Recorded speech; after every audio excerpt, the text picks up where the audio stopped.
This afternoon, we focus on the National Development Planning Commission and the 2019 Auditor General's report, which covered infractions within the 2016 and 2019 period, highlighted financial anomalies, including over 800,000 Ghana cedis spent on consultancy fees without official receipts. Also, over 400,000 cedis spent on medical bills for food poisoning of staff, which did not also have official receipts, plus an amount of 17,422 scholarship as travel time and shipment allowance without supporting documents. The Commission, whilst admitting the infractions occurred in 2016, revealed that major steps have been taken to repair the damage caused. The Director General of the Commission, Dr. Kojo Esiamensa Abrampa, has been speaking to me about this issue. How is the NDPC doing? Very, very well. Very well now. Very, very well. And we really responding to our mandate as required, and also what we have stepped up quite highly is our interaction with the public and our key stakeholders to know what we are doing, so that it doesn't become just a technical work, but also bring us to engage and have an interface. Do you get a sense that people actually shy away from the NDPC because of the figures and all the issues when it comes to planning for the Commission? I think that is why we want to defigure and make it realistic, how this can reflect in everyday life of the people, and they can feel whatever we're coming out from is coming out as an output of NDPC, instead of just looking at it as just a technical way. So at the end of the day, how does this reflect in the work that I do in the household, which I leave every morning for my work, and also how this reflects in terms of development and prosperity and the desires that I want in my life. That's it. Okay, but how does it then reflect the work that you do as NDPC, as an ordinary person watching you right now? It's very, very important. The first part is an advisory work, which goes mostly to the president, which means that impliedly, whatever national policies are developed to direct our development path, it's also influenced by the National Development Planning Commission.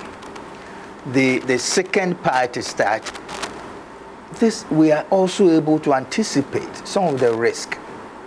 So there are a lot of things going on around us globally. How does it affect us as Ghanaians? Sometimes it's in a very long range in terms of the effect, and we're able to anticipate, reduce those risks by coming up with policies that can influence whatever we anticipate might happen in the future, which will be detrimental for the development of the country. We also look around us and also able to leverage some of the anticipated opportunities which might be coming up. And these are very, very crucial. You can only do that when you have those technical eyes to delve into these figures, and also be able to also look at what is happening in terms of reaction from other countries. Then the third part is also to plan for ourselves. In all this, what do we do locally? What do we do at the national level? What do we do at the respective sectors? What do we do at the district, the municipal, and the metropolitan level? And the key thing is that these actions are in the chain. They must follow a particular sequence for us to optimize these gains. It means that if this decision is taken at the national level, it must reflect in some of the activities of the various sectors. This is what agriculture must do. This is what industry must do. This is what is expected from water and sanitation. This is what is expected from health, education. And it is the combination of all these activities at this sector level which also influences decisions at the local level and all the way to households. So this is the kind of chain we always want to trace for people to see that this is not just what you do in your home or what the president says, but there are a chain of activities in between to bring this down to you. And also to ensure that other areas which are pertinent is to protect our natural resources, to make sure that we optimize the use of these natural resources, and then eventually also ensure that the distribution of the gains is equitable, such that it will motivate production, but it won't leave out those who cannot and do not also take part directly in these production activities. But the concern for some is that how do we ensure that it's one thing planning and the other also implementing at that level? The NDPC may do all the technical work to ensure that it affects me as a person, but how do we ensure that governments over the period actually implement what they ought to when it comes to what you have done? And that is, apart from the planning, that's one of our primary works. Every year, we will find a lot of our people on the field. What are they doing? They are following up the implementation. Okay. So every district, locality, municipal, metropolitan assembly, sector ministry, at every quarter presents a report to us, what they call the progress report. So the progress report comes to our desk. We read, we look at them, do technical analysis, and then do spot checks. They say they're going to do this. They reported that they've done. Is it done? If it's not done, what are the challenges? What are the things that we need to do? Sometimes it has to do with some key factors that we look for. Were there problems with inputs? Were there problems with the scheduling? Were there problems with the outputs? Were there problems in terms of the relationship? Because maybe the coordination, they needed an input, an output from a particular institution for them to develop and take up the action. Maybe they did not receive it on time, that's why it delayed. So we do all this analysis and then give feedback to them. We're currently going around some of the districts, giving feedback to them in terms of their performance, in terms of areas where... Take it? Yes, they do it. And what we do is that we also grade them. Satisfactory, unsatisfactory, good, excellent, and you'll be surprised. The leadership of these districts is so concerned. And how come we never see such reports? Because once we name and shame, they get to know that everybody is aware of what they're doing. For many of us, that's what we see. We don't look for where we need to find it. A lot of these things are on our website. Okay. And currently we're working on the 2020 report. So whatever everybody did in 2020, we're working on that. We have the 2019 one, which we have produced, and it's right on my desk in front of me. I'll take a copy. And yes, so we send it to Parliament. They use it for the basis of checking that. Just a week ago, we sent 280 copies of each of these reports to Parliament, to the Speaker. So these are some of the things, and that is where accountability, you know, the headquarters of accountability, and therefore when you send it there, it is also a means for the MPs to also ask questions, probe further. When they go back to their constituency, check whether what has been reported is actually there and what are the challenges, so they help in solving some of these problems. So that's what we do to ensure that this is implemented. And we also measure at the end of each year your plan and how much of it you implemented. And if you did not get up over the bar, we query, we ask you why you didn't do that and all those things. So the ministers are also part of this whole checking process to make sure that they also have their sector strategy. Is it implemented? If there are shortfalls, in which particular areas? Can it be locational? If it's locational, what are some of the issues? And so it is a whole integrated, interdisciplinary discussions that we undertake. And it helps in bringing all these sectors together instead of they working in silos. And that is one of our major work, to coordinate implementation. Well, we'll get to talk about Ghana at 100, but since you've mentioned accountability, the NDPC has also come under some form of scrutiny when it comes to issues about accountability. The Auditor General's report that was just published on its website, we've had calls to go through it, and of course you are captioned in there. Three major issues comes up, at least having a cursory look at it. First, 800,000, over 800,000 I should say, was spent on consultancy by the NDPC. Also issues about food poisoning and medical bills, 45,000, over 45,000 for some various medical treatments for consumption of food poisoning of some staff. And then also a consultant or shipping allowance without supporting document issues also came up, which is amounting to what, 17,000 Ghana cedis. We'll start off from there because it looks like you're also being asked to account for certain actions that should, or inactions that were taken by the NDPC. What exactly transpired? Maybe we take one at a time. Then we look into it. So this is very important, and I thank you for the opportunity. Let me make the first statement that the report of the Accountant General is up to 31st December 2019. That's what the report says. But it does not states that these things happened in 2019, as has been captured by some of the press titles. All these three incidents which you've enumerated, the issues with the consultants, the issue with the food poisoning, and the issue with the scholarship, the shipment, all took place in 2016. 2016? Yes. And not 2019? No, it's 4 years ago. But the report is 2019 Auditor General's report. That's the title of the report. It's ending. Ending 2019, which means that it takes care of all the 2016, 2017, 2018, 2019 issues. So it's a range of issues which it took care of. So the 2016, what happened was that in 2016, you remember that was the time the 40-year development plan was being prepared by National Development Planning Commission. And so there were a lot of consultants who were given out for consultants to do that in 2016.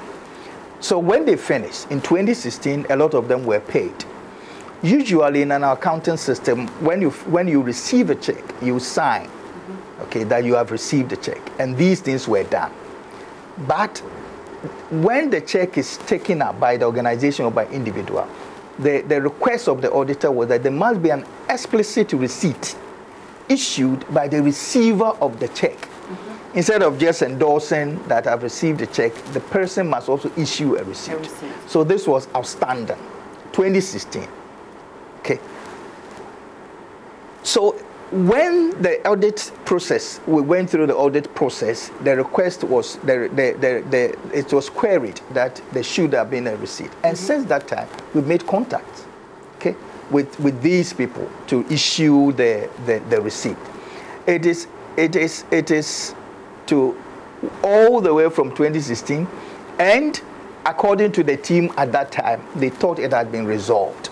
Okay, so apparently they were even called before. How did they think it was resolved? Is it that they produced the receipt that was? Yes, because they were asked to. They were asked to produce the evidence. That's what the auditors always require. Okay. So according to the team at that time, they thought it had been resolved because these things were provided later on.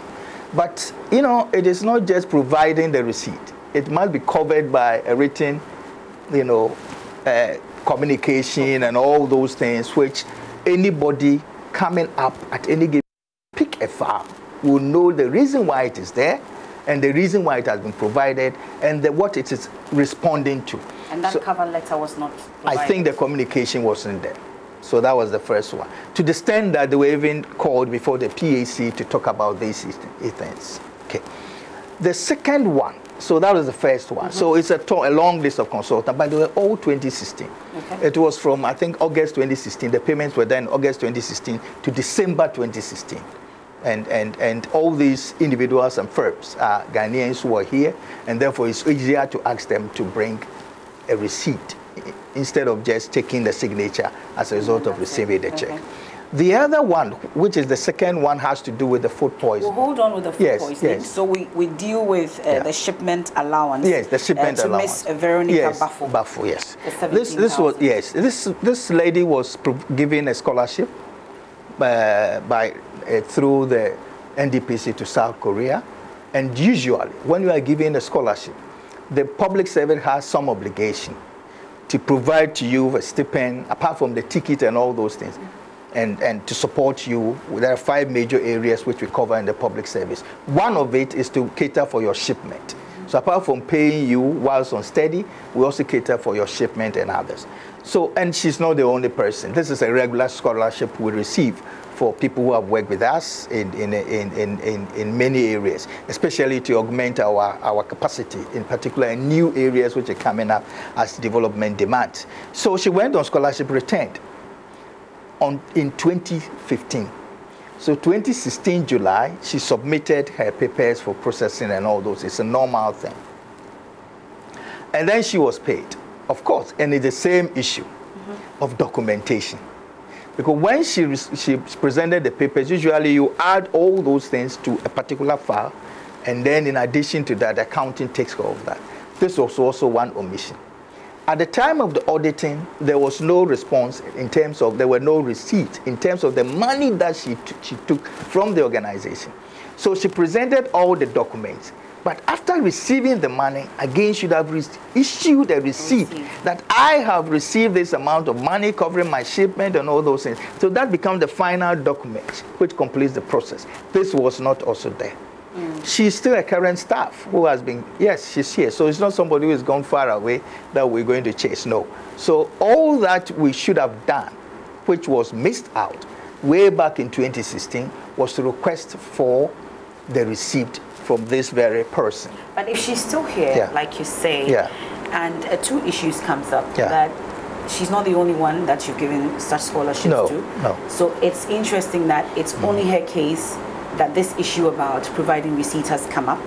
And if she's still here, how come by 2019 year end, when this report was being put together, she didn't satisfy all that for it to be captured in the report? As I said, the once it's an interaction, because once an audit query is made, it's incumbent upon the institution to respond, and it has to be in writing with all the evidence, so that, because it could shift from one auditor to another, and that's what exactly happened. The person who audited and came out with the queries, at the time that they were responding to, the person wasn't there to pick the information. Okay. So the information is presented, but the information was provided? Yes, because that was requested for. You do that before they conclude everything. So it's the communication. We did not. I'm very sure, and I'm very sure that because we've been going through the documents, looking for what NDPC presented. I've been chasing the previous, the former auditor and all those things, and we couldn't get that document because this is 2016. So implying that this particular document, which was requested and queried, wasn't provided. And once you don't provide it, you haven't answered. And therefore, it has to be published and taken up to the next level. Okay. So what we have done is that immediately, when that observation was made, the subsequent scholarships, this was applied because we were advised to pick a receipt. So the subsequent ones, we've complied. But this particular one has not been taken up.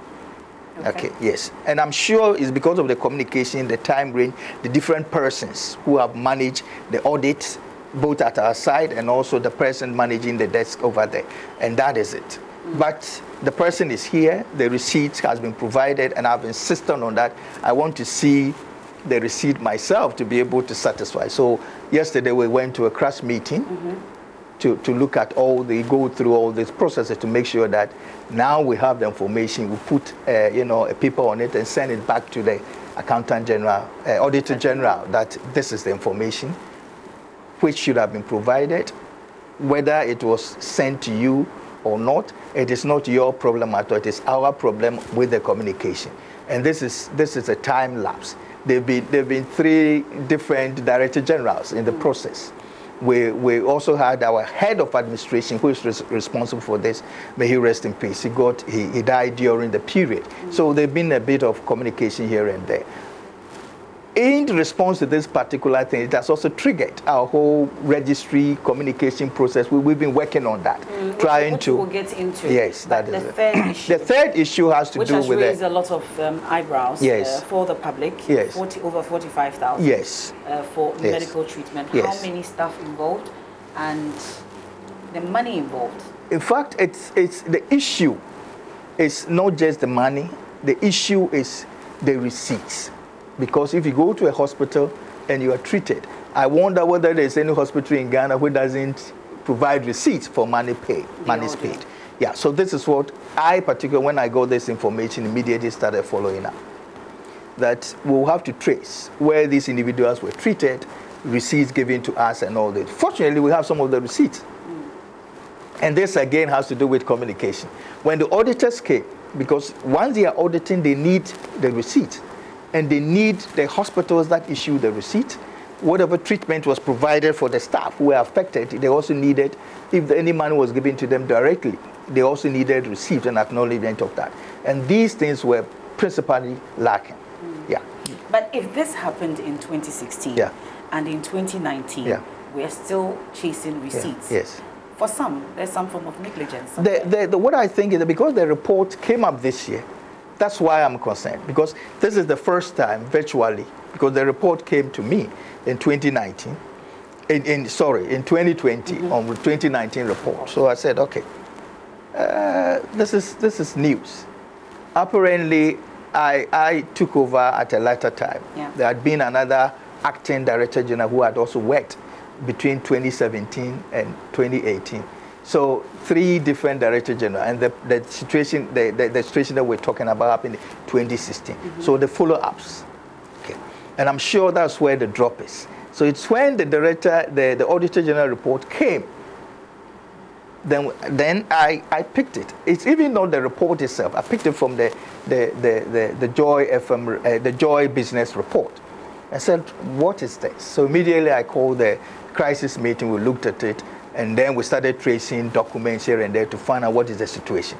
And we realized that no, the problem is the communication. We gathered all this information, but the really what should take it from A to B in terms of the link between what they requested and what we have provided was not done. And as at last night, I was still with the former auditor of our institution, trying to find out. So we went through his laptop, finding whether there's any communication which left us to the Auditor General, and we couldn't find any. We saw a lot of communication in 2018, a lot of audits. So even response to current audits, we've done it. Okay. Okay. But how many staff were involved in that particular incident? Well, I cannot tell because that's what we're looking for. All this information this morning, we should be able to obtain that. But we're digging archives in 2016, and but that the is money involved, does it not raise eyebrows for you? Well, for me it is, but I don't know. I don't know the number involved and the seriousness and the number of time, the number of days they spent in the hospital and at which hospital, because all these are factors that we need to take into consideration. But when I saw it from your report, I went to look for it, and I saw it in our the audit report of that time too. And I realized, no, this is alarming. Why all these things had not triggered anything was that in the 2018 audit, it did not come up? It did not come up. 2017 did not come up? It did not come up. And then it came up in 2019? 2019 report. Because what happened was that they put all this together, all the 2016, 2017, 2018, 2019, and then look for, because what they present to the public parliament is the very negative issues. Exactly. It's always a yearly report. Exactly. So it's surprising that with this 2019, Yeah. they pull up a 2016 report and it's added to the 2019 report. That's where it doesn't add up. What they also did was that I think they combined that whole period and reported on, because it's not specifically to NDPC on 2016. There are other institutions which also had reports related to other late times like that. So it means that they combined a number of years. But we had the 2019 audit done, 2018, and nothing, because you don't have any key adverse alarming situation, you don't receive any report on that. But they realized that no, there was something in 2016, and that's why I'm sure they reported. But prior to the publication of this report, I'm sure your attention was drawn to it. No. No, because I thoroughly... The Auditor General did not alert the NDPC. They did. They did. They alerted the NDPC, but not I personally. Okay. So this was dealt with before I took over. Okay. Yes. But before they published it on their website recently. Yes. They did not. No, before publishing it on their website, no. They didn't say that, hey, we're going to publish it. No. Okay. I wasn't told. So that at least if you have to provide the documentation. Exactly. I could have.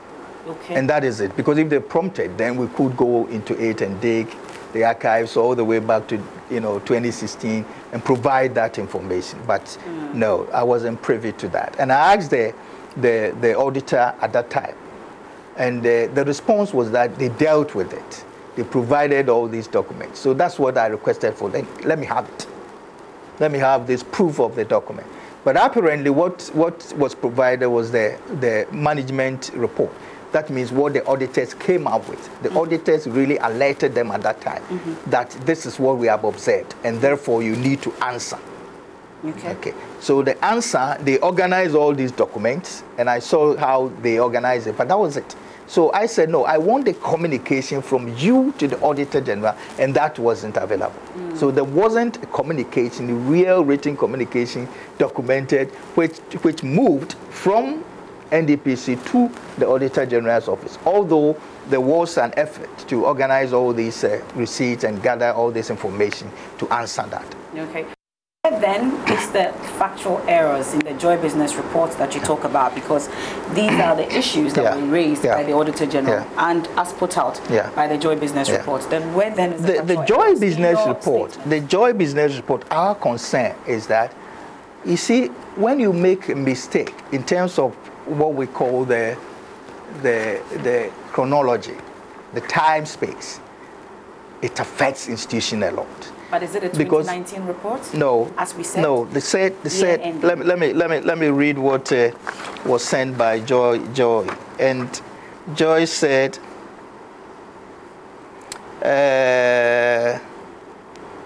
very interesting.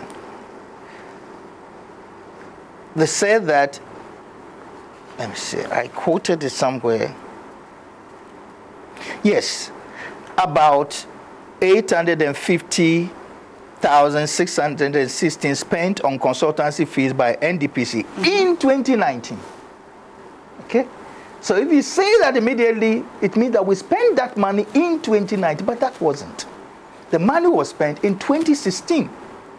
Okay? Because 2019, we know our budget, it doesn't come anywhere near this when it comes to consultancy. And it is at the time that the commission has decided. In 2018, the commission decided, that was a new commission headed by Professor Ade. And Professor Stephen Ade's commission decided that a lot of the work which are done by consultants should be done by internal staff. Because we actually have people who have PhDs in many areas, masters, double masters, we've trained all of them, who could also undertake these very tasks that we're giving out as consultancy.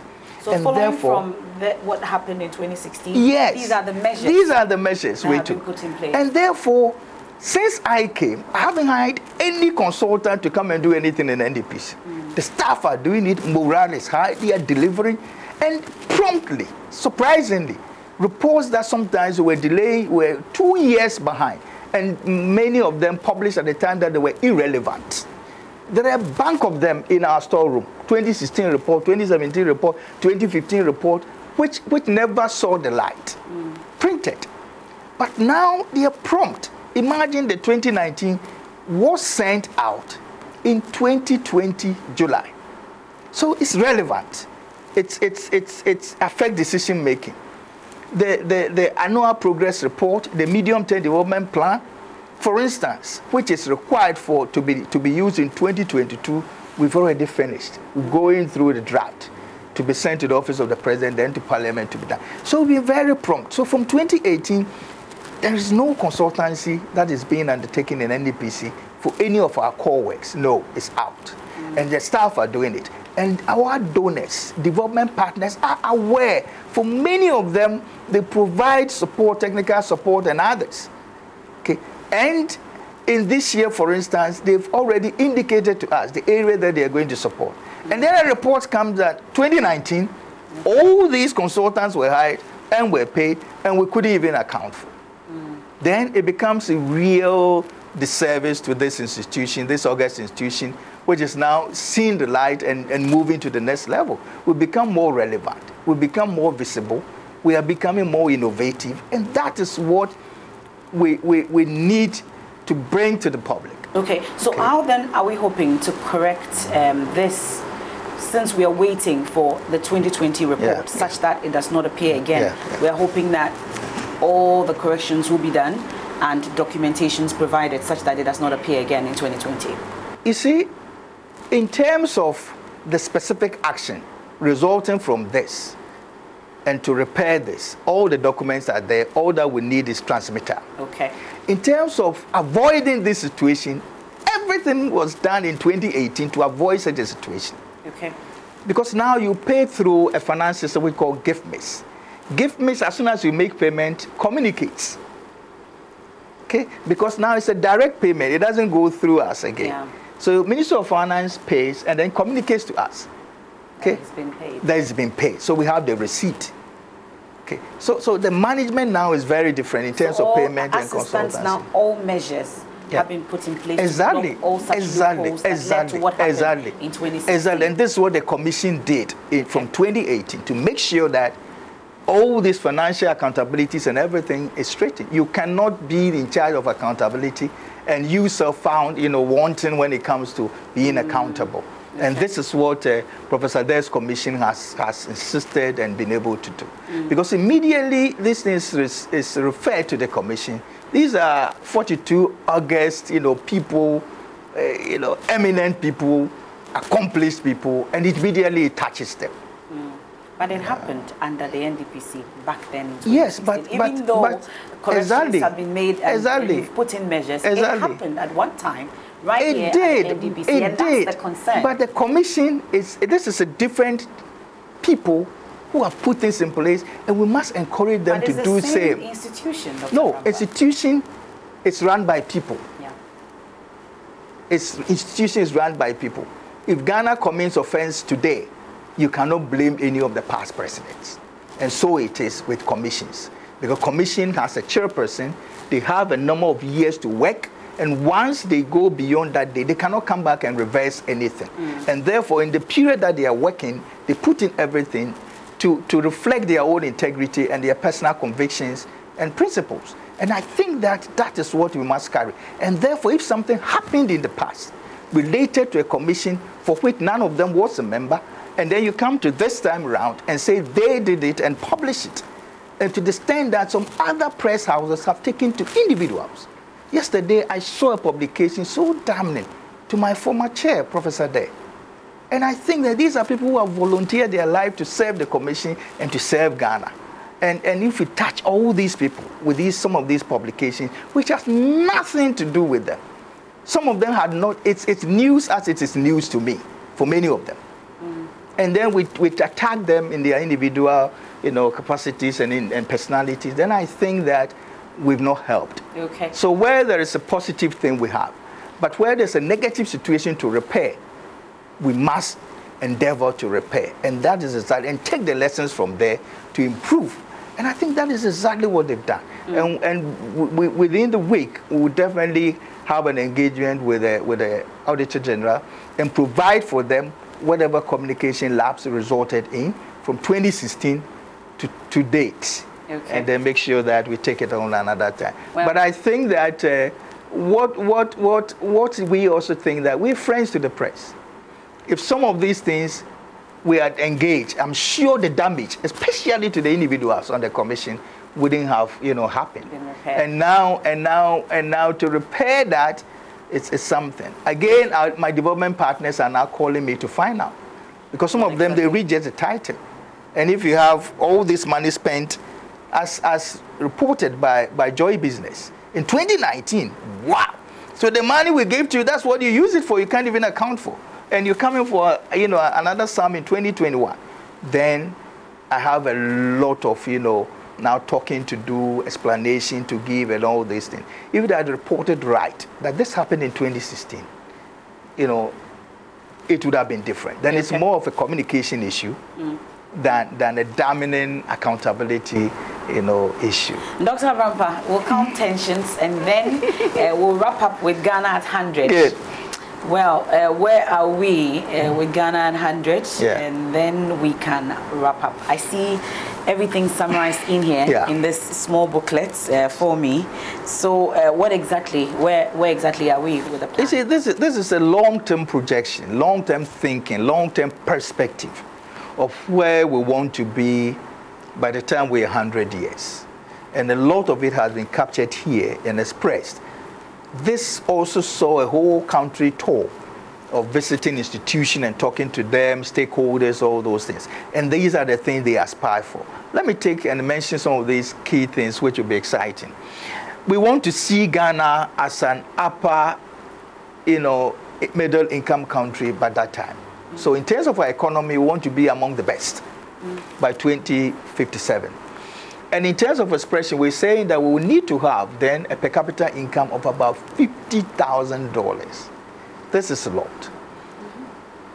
We're talking about 2,000, around 2,000 today. It is. And we're talking about a nominal GDP of about 3.4 trillion, which is very high. So we want to see ourselves, at the levels of, Singapore, at the levels of even beyond Malaysia today, targeting South Korea's levels. And this is quite ambitious, but we're not doing that alone. We're doing that in an integrated sense. So we have also areas that we are looking at in terms of political, reducing corruption and making sure that there are fundamental institutions of governance are working, independence and justice and all these things are respected. We're also looking at how the public service delivery it's also at a very high level, which is able to provide the needed service for the people. We're looking at social services. Wow, high level of educated, elite, where people can really deliver. They have the needed skills, ability, and knowledge to use our natural resources to be able to optimize them in our productive processes. And then also to look at our infrastructure provision. All these have been put over there. Some of the highlights in terms of the long range education, for instance. You see, the world is now looking more to what we call the soft capital, not just the hard capital, the soft capital. And if you look at those countries who have been able to break it recently, Singapore, Malaysia, South Korea, Vietnam is even going, everybody makes reference to Rwanda, everybody is talking about Ethiopia. The emphasis on soft capital, to the extent that in Ghana today, only 18% of our people who leave SHS get admission to tertiary level. 18%. It means that the remaining, 72 or so percentage, what happens to them in terms of academic thinking and all these things, and be able to apply their knowledge and skill to high level technology. This is a challenge. So the Ghana at 100 has what we call medium ranges. So for each medium term, we have a step. A journey of long distance begins with a step. So for 4 years, we've broken it down to what we call medium term ranges. So every time we pick 4 years and say, this is what we need to attain within these 4 years. So that is what we did. And that's what we've been doing. The president had his own vision. Once you are elected as a president, you are enjoined to bring your vision. So we do what we call coordinated program for 8 years and then break it down to 4 years. So within the 4 years, there are clearly defined targets that we need to attain. For instance, we're saying that on the average, if we want to hit that target by 2057, we must have a growth rate of at least 5% every year. And 5% means that in economics it's cumulative. So 5%, 5%, or 5%, 5%, 5%. If we do that, we'll be able to attain that. We'll be able to hit that level. What have we done in the past 4 years? So that is the first question. And the first one started from 2017. Okay? And if you look at 2017, we hit one of the highest growth rates of 8.5. Then it came to 6. But our target is 5. Yes, target is 5. And in all the 3 years, we hit above the 5, 6.5, 6.3, and that. The only year we couldn't is the COVID year, 2020, which even that we did not go to negative. Which means that if you take the last 4 years and you average it, it is about 5.7, which takes us far beyond our target of 5%. Okay. Even in a down period, we're still making it. So we hope that if we're able to do that, we'll be able to get there. One of the things we're looking at is that how do we take advantage of these natural resources around us so that we can process it here and develop. Iron and steel and aluminium is the basis of every industrial development. We have it here in Ghana. So all these two, JISDEG and JIDDA, which have been established. No, we're still exporting it in its raw form, and that's really we begin with manufacturing. These cars, which are being assembled here, is the first step. From assembly, you move to manufacturing. And that is where we can link up with our raw materials. At the time that we have aluminium and iron and steel, we will not go there. Look at all these pylons. And we import whilst we have the aluminium here. Dr. Abrampa has just gotten into his element because we are in the area that he's very comfortable. But we'll have a sit down. That is it. We'll have a sit down and talk to a large extent about where we are in terms of Ghana at 100. But we're grateful. Thank you so much. Thank you so much for your time and your company today. Thank you so much. Dr. Kojo Esiamensa Abrampa is the Director General of the National Development Planning Commission, NDPC. Thank you very much. Another conversation. Thank you very much, MF. I never. You do? Never. Okay.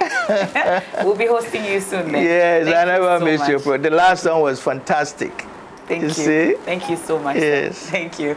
We'll see you again another time. Thanks for your company. Great.